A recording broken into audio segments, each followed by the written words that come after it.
Pour fonctionner, les collectivités territoriales recourent très souvent aux procédés contractuels.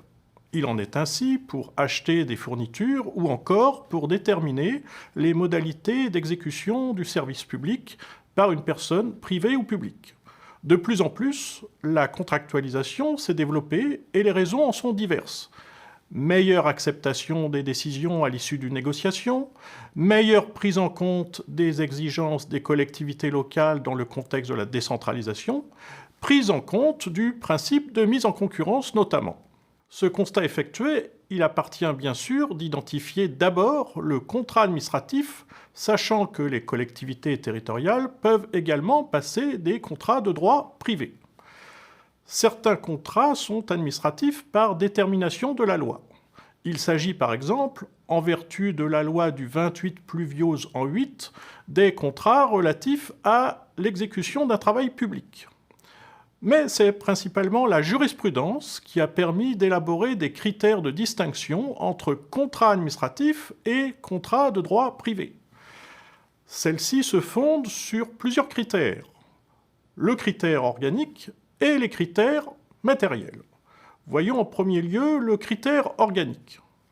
Un contrat ne peut être administratif que si un au moins des co-contractants est une personne publique. En outre, en principe, un contrat passé entre deux personnes privées ne sera pas administratif. Il existe cependant des exceptions.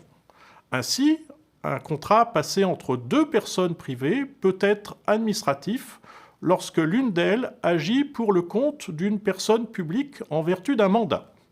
Cette jurisprudence du mandat, considérée comme limitée au marché de travaux publics, a été étendue aux autres types de contrats.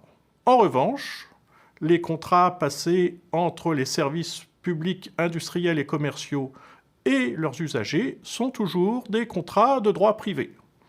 Cette jurisprudence est très importante car elle soumet au droit privé les abonnements d'eau, de gaz, d'électricité, de téléphone, l'accès au transport public, etc. Voyons maintenant les critères matériels. Lorsque le critère organique est satisfait, le critère matériel doit être vérifié afin de déterminer le caractère administratif ou non du contrat. Deux éléments peuvent permettre d'établir le caractère public du contrat. Soit le contrat contient des clauses exorbitantes du droit privé ou est soumis à un régime exorbitant, soit l'objet du contrat lui-même est relatif à l'exécution du service public. Si un contrat est conclu par une personne publique et que celui-ci contient une ou plusieurs clauses exorbitantes, il est considéré comme de droit public.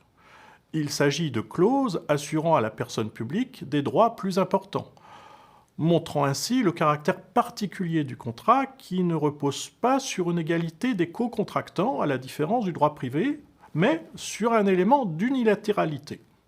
C'est donc une clause étrangère à celle que l'on peut rencontrer en droit privé.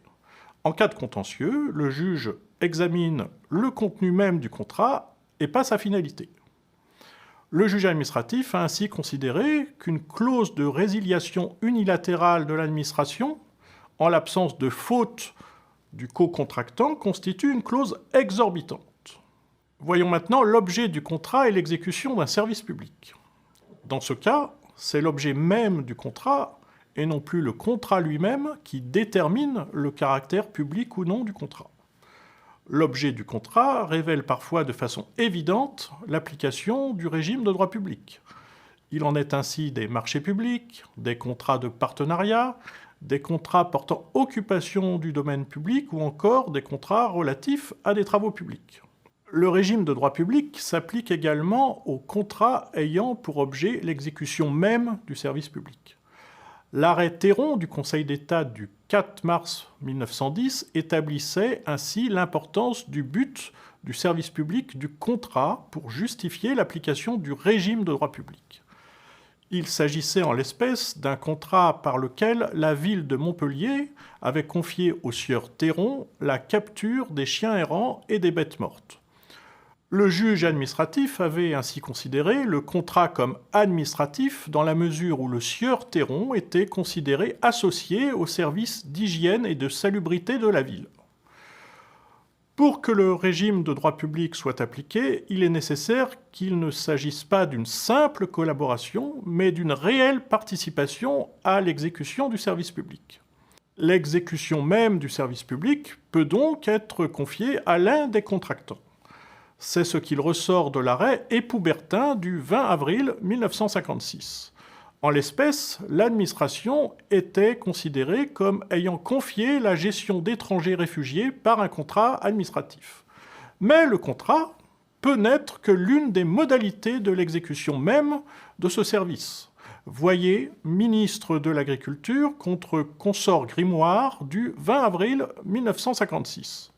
En l'espèce, l'exécution même du service public n'est pas confiée à une personne privée, mais les opérations qu'elle effectue en constituent une modalité.